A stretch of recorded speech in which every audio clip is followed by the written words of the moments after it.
Channel Indu official. Uttarakhand cooperative bank ने कुछ vacancy release की है, जिसमें कि क्लरिकल की, junior branch manager, senior branch manager, ये पोस्टें हैं आपकी। और जो इसका पेपर की टेंटेटिव शेड्यूल है वो मई या जून में इसका एग्ज़ाम हो जाएगा आपका। इसमें जो मेन टॉपिक है मैं आपको बता दे रही हूँ। जैसे इसमें वैकेंसी आई है देहरादून में, हरिद्वार में, उत्तरकाशी में, तो अलग अलग रीजन में वैकेंसी आई है।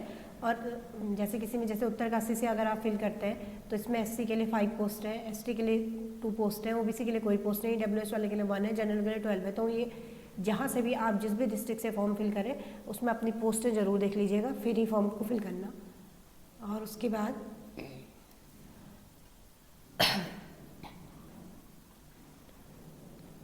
एलिजिबिलिटी जो क्राइटेरिया है आपका वो सिंपल ग्रेजुएशन मांगा हुआ है। नेशनलिटी इंडियन होनी चाहिए। एससी वालों को 5 ईयर का रिलैक्सेशन मिल जाएगा।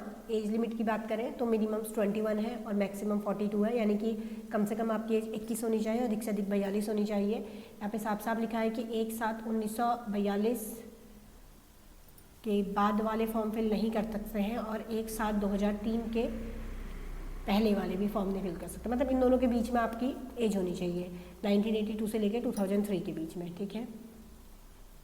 पहली जो पोस्ट है वो है आपकी क्लर्क कम कैशियर की। इसमें आपको degree graduation in any discipline, किसी भी डिसिप्लिन से आपने ग्रेजुएशन किया गया हो किसी भी रिकॉग्नाइज यूनिवर्सिटी से, उसके साथ साथ हैविंग 6 मंथ और कंप्यूटर सर्टिफिकेट आपके पास होना चाहिए from the institute registered by state और सेंट्रल गवर्नमेंट। जो इंस्टीट्यूट स्टेट या फिर सेंट्रल गवर्नमेंट से रजिस्टर्ड हो वहाँ से आपने कम से कम 6 मंथ का डिप्लोमा किया हो कंप्यूटर में, ठीक है।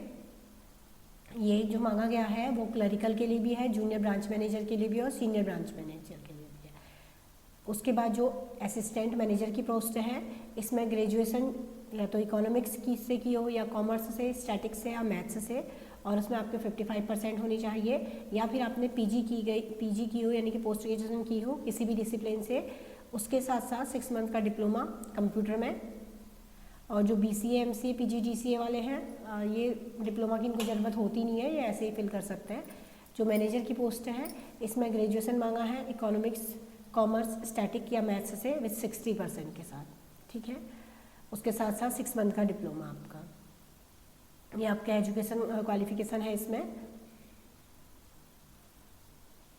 इसमें जो आपका एग्ज़ाम पेपर पैटर्न आएगा ऑनलाइन बेस एग्ज़ाम होगा। जो क्लरिकल का पेपर होगा उसमें रीजनिंग आएगी आपकी 40 मार्क्स की और टाइम मिलेगा आपको 30 मिनट का टाइम मिलेगा। ऐसे न्यूमेरिकल एबिलिटी भी 40 की होगी।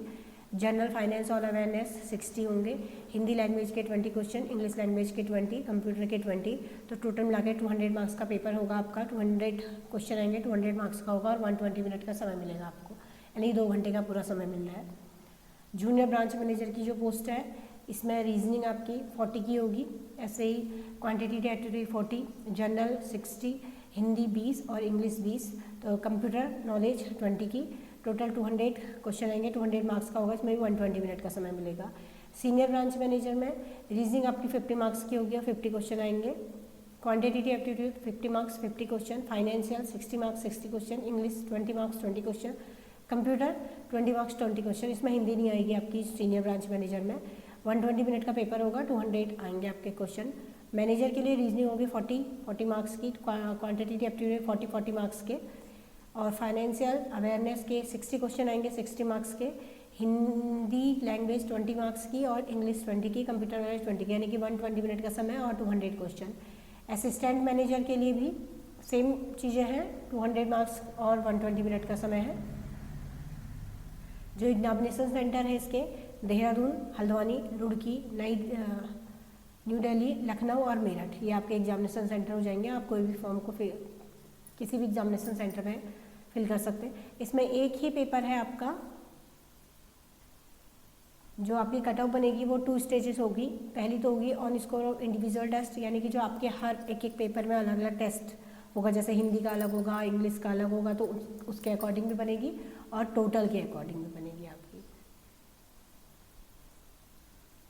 और इसमें अप्लाई करने के लिए आपका जो फोटोग्राफ हो वो 4.5 से लेकर 3.5 इंच का होना, सिग्नेचर ब्लैक इंक से सिग्नेचर करने हैं, ध्यान रखिएगा। और जो थंब इम्प्रेशन होंगे वाइट पेपर में ब्लैक या फिर ब्लू इंक से करने हैं, थोड़ा सा इन चीज़ों को ध्यान रखिएगा।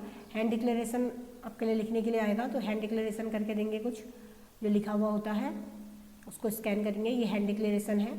अगर आप लोग मोबाइल वगैरह से फॉर्म भर रहे हैं तो ये हैंड डिक्लेरेशन है। आई के बाद अपना नाम लिखिएगा और इस पूरे को अपनी रनिंग हैंड में लिख के इसको स्कैन करके फिर जाके अटैच करना है। ऑनलाइन बेस्ड एग्ज़ाम है। पेमेंट की अगर बात करें तो इसमें जो पेमेंट है आपका देख लेते हैं, 1000 का पेमेंट है शायद जनरल के लिए, कुछ ऐसा ही है। हाँ, ये है आपका पेमेंट